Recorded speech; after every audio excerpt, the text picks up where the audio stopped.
دوستو میں ہوں لینن اور فلسفیانہ سفر میں خوش آمدید۔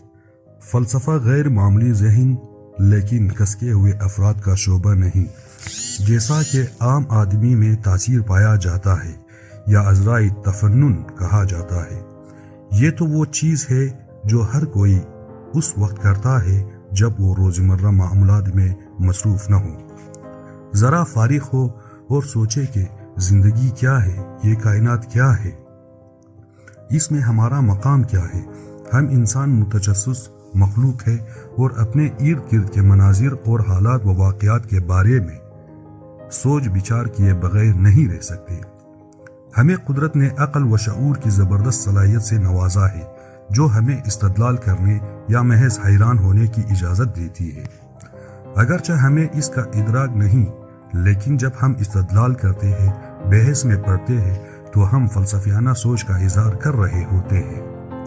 کائنات کی ابتدا کیسے ہوئی، صداقت کیا ہے، حقیقت کیا ہے، ہم اچھی زندگیاں کیسے گزار سکتے ہیں، یہ ہے وہ سوالات جو تاریخ انسانی میں دیگر بڑے بڑے سوالات کے ساتھ پوچھے جاتے رہے ہیں۔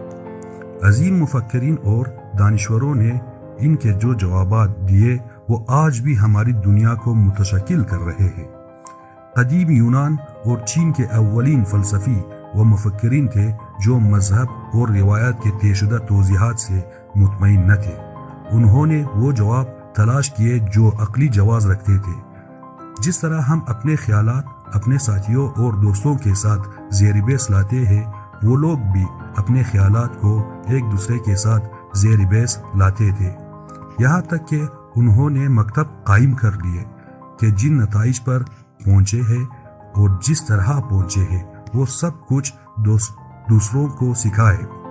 انہوں نے اپنے طالب علموں کی حوصلہ افزائی کی کہ وہ ان کے خیالات سے عدم اتفاق کرے اور ان پر تنقید کرے تاکہ خیالات کو آراستہ اور بہتر بنایا جائے اور نئے خیالات سامنے آ سکے۔ ایک عمومی اور غلط تصور یہ ہے کہ فلسفی گوشہ نشین ہو کر اپنے نتائج پر تنہا ہی پہنچتا ہے۔ حقیقتاً ایسا کبھی کبھار ہوتا ہے، ورنہ نئے خیالات ہمیشہ دوسرے لوگوں کے ساتھ تبادلہ خیال، بحث و مباحثہ، آزمائش، تجزیے اور تنقید سے ابھرتے ہیں۔ زیر نظر ہمارے چینل فلسفیانہ سفر میں قدیم یونان سے لے کر عصر حاضر تک تمام معروف فلسفیوں کے نظریات سادہ زبان میں دینے کے ساتھ ساتھ ان کے حالات زندگی بھی مختصر طور پر دیے گئے ہیں۔ آپ فلسفہ کا ذوق پہلے سے رکھتے ہیں یا اس شعبے میں پہلی دفعہ دلچسپی لے رہے ہیں، ہمارے یہ چینل فلسفیانہ سفر آپ کو بھرپور اور مرغوب ذہنی غذا مہیا کرے گی۔ دوستو، فلسفیانہ سفر کے آنے والے ویڈیو کو دیکھنے کے لیے ہمارے چینل کو لائک، سبسکرائب، شیئر ضرور کریں۔ اپنا خیال رکھیں، ملتے ہیں اگلے ویڈیو میں۔ شکریہ۔